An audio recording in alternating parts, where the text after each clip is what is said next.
Donc, je vais prendre le relais. Bonjour à tout le monde. Je suis donc Diane Dubalin et je viens aujourd'hui, en tant qu'assistante sociale hospitalière, vous présenter une expérience du récit de vie dans un service de soins qui s'appelle Suivi et accompagnement dans la maladie. Donc, je parlerai de SAM. Voilà, nous l'appelons comme ça. Alors, exposer cette expérience, et ma vie me l'a appris qu'il faut parfois faire des détours. Donc, je vais faire un détour par l'histoire de la création de ce service et celle de mon intérêt pour l'outil récit de vie. Donc, présenter aujourd'hui notre pratique et cette pratique est tout à la fois un challenge parce que c'est une pratique pour nous qui est très récente. Et c'est aussi un plaisir. Et je remercie Mathilde et toutes ses collègues et Trait d'Union et toutes les personnes qui ont participé à cette journée pour nous permettre de venir présenter cette expérience. Et alors, je dis nous parce que j'allie le docteur Coste qui était conviée aussi, mais qui n'a pas pu être présente, mais vous verrez qu'elle est quand même avec nous aujourd'hui. Et les photos et le diaporama en sont la manifestation. C'est sa manière à elle de raconter son projet de soins dans lequel j'ai pu intégrer donc l'activité récit de vie et d'y associer tous les intervenants. Donc, avant de me centrer sur cette expérience, je vais vous repréciser le cadre, le contexte et l'histoire, puisque voilà, nous, on est dans le sud-ouest. Donc, le centre hospitalier d'Orthez, dans le Béarn, au nord des Pyrénées-Atlantiques, est un hôpital de proximité en milieu rural. Donc, c'est entre Pau, Bayonne, Mont-de-Marsan et Dax, pour situer, des villes qui disposent d'établissements de soins plus imposants. Donc, l'hôpital d'Orthez propose une offre de soins polyvalente et fluctuante au gré des contingences médicales et financières. Et c'est un hôpital qui, comme tant d'autres en France, lutte pour rester ouvert, actif et attractif. Et il doit donc, à ce titre, s'adapter constamment. Donc, même si la population est essentiellement gériatrique, on est amené à croiser tout type de population. Donc, Christine Coste a été médecin urgentiste avant de se former et de s'impliquer dans les soins palliatifs. Donc en 2009, ça a été l'équipe mobile. Elle a créé l'équipe mobile. En 2015, les lits identifiés de soins palliatifs, puis le SAM, le suivi et d'accompagnement dans la maladie, en 2021. Et il faut savoir que par ailleurs, sur le plan personnel, elle a une appétence et des dons artistiques en musique et en théâtre. Et dans sa vie personnelle, elle crée très régulièrement des spectacles.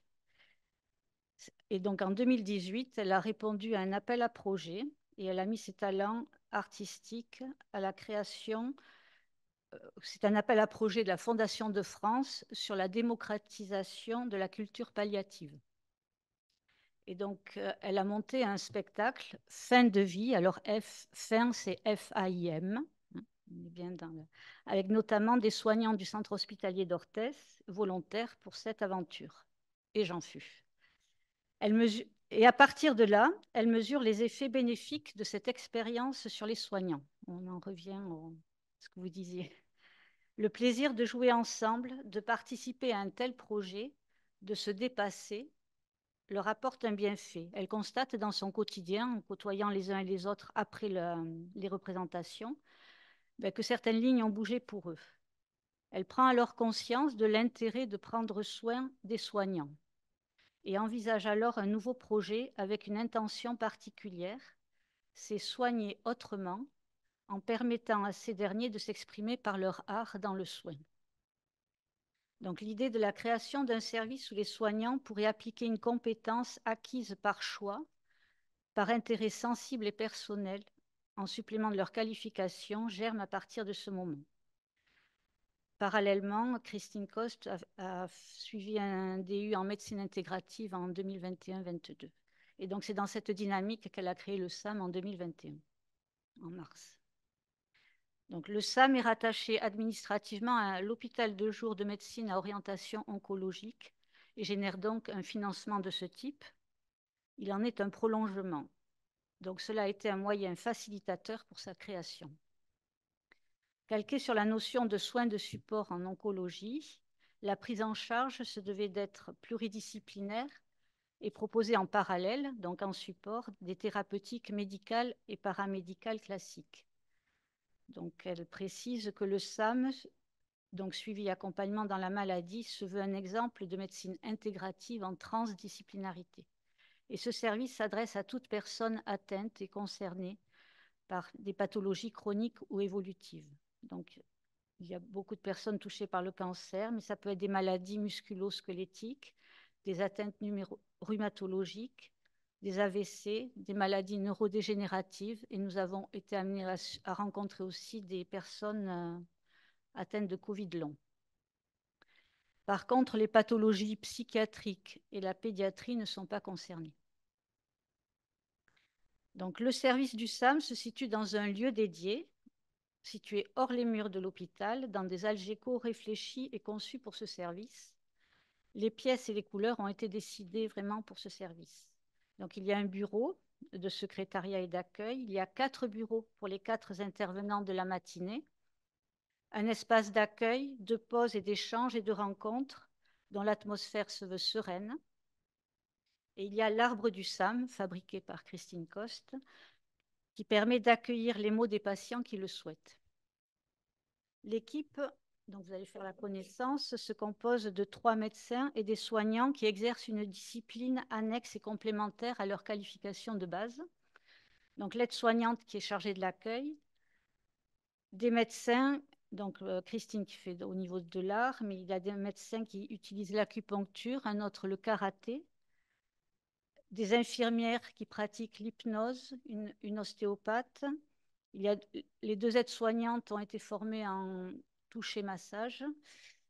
Il y a un professeur d'activité physique, diététicienne, socio-esthéticienne et psychologue, et moi qui utilise en tant qu'assistante sociale, mais qui peut utiliser le récit de vie dans cette pratique. Donc, les personnes arrivent en première consultation pour une première consultation médicale dite d'intégration qui dure en moyenne 1h30. Et les personnes prennent rendez-vous librement, c'est-à-dire elles n'ont pas besoin d'avoir une prescription de leur médecin traitant, même si après les liens se font et ils reçoivent les comptes rendus. Puis la personne va suivre un cycle de 6 matinées en moyenne, espacées de 15 jours à 1 mois. Et donc, c'est des matinées qui se déroulent ainsi. Donc, il y a l'accueil par l'aide-soignante. Cet accueil se veut thérapeutique, parce qu'il y a la prise des constantes, et surtout convivial, parce qu'il y a toujours du café, du thé et des choses à grignoter. Donc, les 4 patients alternent dans chaque bureau toutes les heures, de 8h30 à 12h30, recevant donc 4 soins de 1 heure chacun. Il y a systématiquement une consultation médicale. D'une fois sur l'autre et jusqu'à la fin du cycle, les programmes de chaque matinée peuvent varier. Donc ainsi, les patients peuvent voir une fois minimum, mais peuvent voir plusieurs fois sur leur cycle un même intervenant. Donc tout dépend du menu des soins en fait. Puis il y a quand même un temps de staff entre les professionnels. Donc là aussi, on relate. Euh, chacun relate ce qui a été fait et dit aussi. Et on voit l'évolution du patient dans la matinée. Donc c'est du premier au 4e intervenant. Ce n'est pas le médecin qui parle en premier. Voilà, il n'y a pas cette hiérarchie propre à l'hôpital. Et d'envisager de manière transdisciplinaire la suite de la prise en charge de la personne. Donc, en tant qu'assistante sociale, je m'inscris dans cette organisation et donc comment le récit a pu y prendre sa place. Là aussi, c'est un peu mon histoire. Donc, moi, j'exerce mon métier depuis 1989, et donc d'abord en polyvalence de secteur, puis depuis 1992 au CHU de Bordeaux, j'ai exercé 15 ans, et avant d'arriver à Orthès en 2009, à la création des soins palliatifs d'ailleurs. Donc, j'ai vécu l'évolution des financements de la T2A, la tarification à l'activité, qui ont modifié la dynamique des séjours hospitaliers et des soins. Je me suis toujours attachée à exercer dans des équipes pluridisciplinaires où la mission d'accompagnement était présente compensant les contraintes liées à la réduction des durées de séjour. J'avais le sentiment croissant que le temps consacré à l'écoute du patient était remis en question, en tout cas dans sa qualité humaine. C'est durant la formation de formateur de terrain que j'ai suivi à l'IRTS de Talence en 2004-2005 que j'ai découvert l'outil récit de vie. Le programme en proposait une sensibilisation qui m'a alors séduite et intriguée. À l'époque, je ne l'ai pas creusé. J'avais d'autres préoccupations et je l'ai fait bien des années plus tard. Une autre rencontre.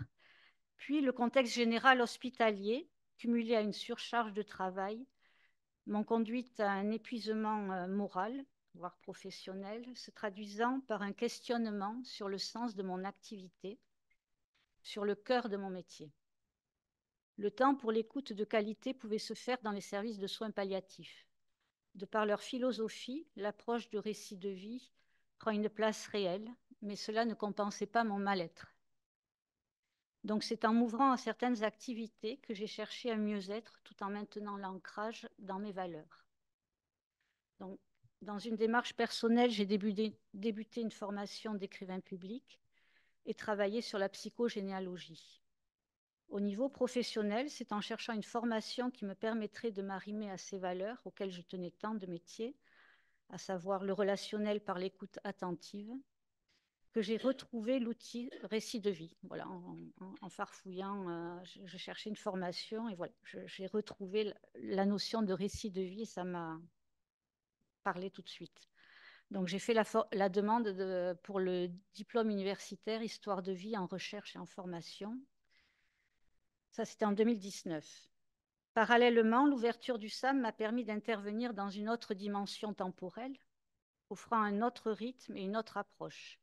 Du temps pour chacun. Chaque soignant a 1 heure avec chaque patient. C'est un luxe. Donc, mon activité au SAM, par contre, a été rapidement confrontée à une limite en tant qu'assistante sociale. Certaines personnes n'avaient pas besoin ou envie de mes services dans le cadre de mon activité propre. Donc, portée par mon intérêt et mes connaissances autour de la généalogie, je proposais aux personnes de poser leur arbre et de le raconter. En expérimentant cette approche, j'ai mesuré que la majorité des personnes prenaient plaisir à relater leur histoire familiale, en tout cas une partie de leur vie. J'ai ainsi pratiqué l'activité du récit de vie de manière empirique avec ce support, mais les patients partaient avec ce qu'ils avaient déposé, ne sachant si j'allais les revoir. J'ai aussi expérimenté l'exercice du cadavre exquis. L'idée était pour moi de relier les 4 patients de la matinée par la création d'une phrase. Cette expérience a montré comment un mot ou un groupe nominal ou un verbe peut traduire une émotion, et cet exercice offre aussi l'expression spontanée d'un ressenti. Certaines phrases sont d'ailleurs accrochées à l'arbre du SAM. Mais la question de ma légitimité à œuvrer ainsi s'est posée pour moi, tant sur le plan institutionnel que déontologiquement et éthiquement. D'ailleurs, je traçais cette activité dans la rubrique accompagnement psychosocial de la grille d'intervention. Dans le même temps, Christine recevait la confirmation de cette limite. Les retours des patients via les évaluations de fin de cycle relativisaient l'intérêt de mon intervention en tant qu'assistante sociale. Elle m'a alors demandé d'exercer une activité complémentaire. Elle ne savait pas que je faisais mes petites activités à côté. Et donc, je lui ai exposé mon souhait de faire le diplôme universitaire et qu'elle a appuyé auprès de l'administration. Et voilà, 3 ans après, il m'a été accordé. Donc, j'ai pu accéder à une formation qui répondait donc à un intérêt personnel et à un besoin de service. Donc, j'ai acquis les outils et la méthodologie pour le récit de vie durant cette année universitaire. Donc, je me retrouve aujourd'hui devant vous, ce 24 janvier 2024. Donc, il y a un an, c'était le 23 janvier 2023. Je ne sais pas où je serai le 25 janvier 2025. Je soutenais le mémoire qui allait valider ma formation à Tours. Donc, mon travail de recherche en lien avec le service est intitulé « Accompagnement de soins dans la maladie chronique et ou évolutive, c'était une réflexion sur la contribution du récit dans un service de suivi et d'accompagnement. En fait, il s'agissait pour moi de réfléchir à l'impact donc du récit de vie dans le soin. Réalisée 1 an après la création du SAM, mon étude s'est appuyée sur le récit de 4 personnes malades y ayant été suivies. Elles avaient terminé leur cycle au sein de ce service quand je les ai interviewées. Alors, le panel était constitué exclusivement de femmes, car au début, la population accueillie était essentiellement féminine. Et parmi les rares patients masculins accueillis, celui que j'avais sollicité n'avait pas donné suite. Donc, durant les entretiens semi-directifs, je leur demandais à ces patientes de raconter leur parcours de soins avant, pendant et après leur passage au SAM et ce qu'elles avaient à dire sur la place du récit durant ces soins. L'écoute, l'enregistrement et la retranscription du récit de chacune d'elles a fait émerger 3 points saillants. Donc, le parcours dans la maladie, avec des expériences souvent douloureuses, décrites comme la traversée d'épreuves. Le constat que le SAM est un service à part, car proposant un accompagnement personnalisé, temps de chaque soin, espace de soins accueillant, écoute attentive, permettant, et c'est le 3e point, de se retrouver soi-même, de se reconstruire grâce à un mieux-être, avec une capacité d'agir. Il me semble que la confiance en soi qui émerge de ce mieux-être et de cet accompagnement personnalisé se concrétise notamment par l'expression manuelle et artistique de certaines personnes. Le SAM reçoit régulièrement des travaux, des compositions et ouvrages fabriqués maison. Et ces cadeaux, qui sont des remerciements de leur part, agrémentent notre service. Donc, les résultats de ma recherche montrent à leur échelle que le récit de vie dans les soins permet une reconstruction de l'identité de la personne, ainsi aidée à poursuivre sa vie dans un état de mieux-être. Le récit aiderait donc à rendre également plus efficient le soin, si on vise le bien-être général comme critère. La possibilité de laisser à la personne un espace-temps suffisamment accueillant pour se dire et lui permettre de se sentir vraiment écoutée contribue à recevoir positivement les soins et d'en tirer profit pour elle-même. Dans ce travail, en fait, le récit de vie apparaît donc comme un support pour recevoir favorablement les soins. Mais je crois qu'au SAM, il est également un réel soin de support, du fait que je l'utilise comme une activité intrinsèque. Et là, ma posture se décline et se détermine en fonction aussi de ce que souhaite et de ce que présente la personne accueillie. Et il y a plusieurs scénarios qui peuvent se présenter dans mon activité, en fait. Donc, soit la personne, elle souhaite un entretien social car elle a des demandes précises, et donc je fais mon travail classique. La personne n'a pas a priori de demande d'ordre social, mais au décours de l'entretien, ben, tiens, il y a une question qui émerge et je peux faire ce travail d'information. Ou alors la personne ne voit pas ce qu'elle peut demander, mais je lui demande de se raconter et puis ça peut aboutir sur moi des conseils ou des suggestions. Là, je suis toujours dans ma pratique, j'ai envie de dire, purement assistante sociale. Même dans ces 3 cas, je peux ensuite proposer à la personne que nous travaillerons plus spécifiquement sur son récit de vie si nous sommes amenés à se revoir. Parce que là, c'est le côté aléatoire d'une autre rencontre durant le cycle. Sinon, en fait, je peux travailler directement sur le récit de vie parce que soit la personne n'a pas du tout de questions et est d'accord pour qu'on travaille là-dessus, ou alors elle arrive vraiment avec une demande de travailler sur son récit. Donc cette incertitude préalable à chaque rencontre pose la question du cadre et du contrat, mais également celle de savoir justement si les frontières sont strictement étanches quant à la place du récit de vie dans cette activité. Donc, quand je suis narrateur du récit, je me dois d'expliquer à la personne le sens et la méthode du travail envisagé. Et c'est là que l'heure impartie, qui me semblait une avenue, s'avère être une ruelle. En effet, le travail sur l'arbre généalogique, notamment, exige une autre amplitude horaire. À ce titre, le diplôme universitaire m'a permis de découvrir d'autres supports, notamment celui du prénom. Donc, j'ai pu expérimenter et c'est un support qui me paraît intéressant dans l'activité du SAM et du contexte. Et en le pratiquant, je vois des illuminations dans le regard des personnes parce que en parlant de leur prénom, eh ben, il y a un souvenir qui émerge. Rien que ça, voilà, c'est important. J'avais aussi l'idée de faire écrire justement une carte postale du pays du Sam, mais cela reste à travailler et à construire pour moi. Voilà. Ce que je peux dire, c'est que je tâtonne et que j'expérimente. Par contre, pour ma part, il paraît nécessaire d'utiliser un support ou un but qui doit être bien précisé pour favoriser la narration. Donc, ça peut être le prénom, l'arbre ou un autre support, ou alors bien indiquer à la personne qu'elle est là pour déposer et qu'on n'est pas dans une consultation psychologique.